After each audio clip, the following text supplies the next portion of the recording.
नमस्कार दोस्तों, turn on history में आप सबका स्वागत है।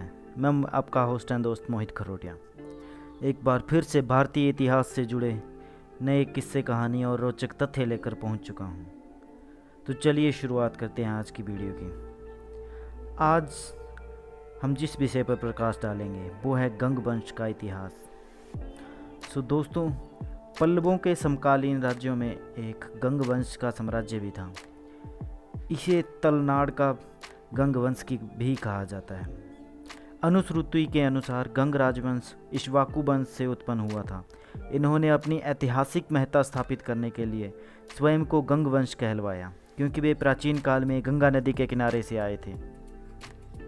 इनकी दो शाखाएं थीं, एक को पूर्वी शाखा तथा दूसरी को पश्चिमी शाखा कहा जाता था।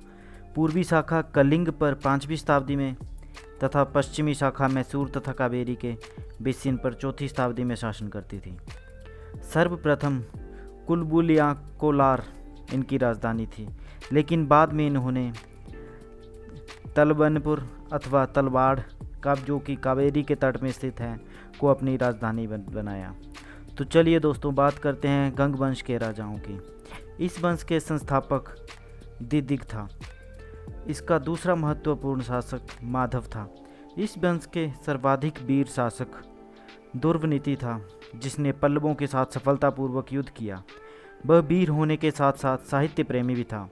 उसने भारवी रचित किरातार्जुनियम पर टीका लिखी तथा पैसाची ग्रंथ बृहत कथा का भी संस्कृत में अनुवाद किया।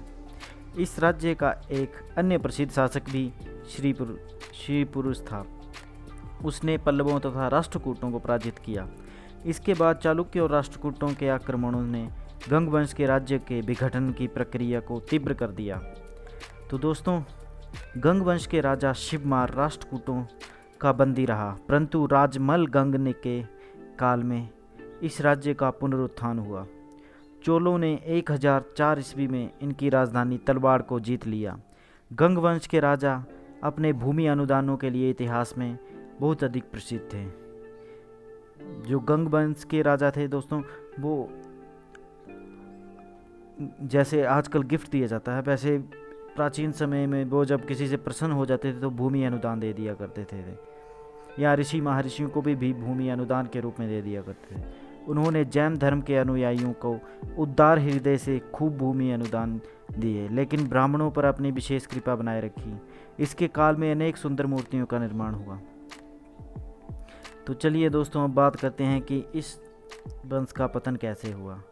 यह कहा जा सकता है कि दक्षिण भारत में 300 से 750 ईस्वी 750 ईस्वी तक कई राजनीतिक वंशों तथा शक्तियों ने सत्ता संभाली, जिसमें बाकाटक वंश, चालुक्य वंश, पल्लव वंश, इक्ष्वाकु वंश, कंदव वंश, गंग वंश आदि प्रमुख थे। पल्लव तथा उनके समसामयिक पड़ोसी राज्यों के विरुद्ध कालाभ्रों ने 6वीं शताब्दी में विद्रोह किया। कहा जाता है कि कालाभ्र बौद्ध मतावलंबी थे तथा उनके विरुद्ध पांड्य, पल्लव और बादामी चालुक्यों ने संयुक्त प्रयासों द्वारा उनके विद्रोह को दबाया। कालांतर में चालुक्यों तथा कदम्बों का स्थान राष्ट्रकूटों एवं पल्लवों तथा गंग वंश का स्थान चोलों ने ले लिया। राष्ट्रकूटों तथा चोलों के साथ होयसल, काकतीय तथा पांड्य वंश तथा चोल वंश की सत्ता अपने अपने शासनकाल तक चलती रही। कालांतर में दक्षिण में बहमनी तथा विजयनगर साम्राज्य का उदय हुआ। सभी शक्तियों का उल्लेख पूर्व मध्यकालीन भारत में किया जाएगा। तो दोस्तों, ये वीडियो इतनी ही। अगली वीडियो में मिलते हैं नए वंश और नई कहानी के साथ। तो धन्यवाद। चैनल को शेयर और सब्सक्राइब करना ना भूलें।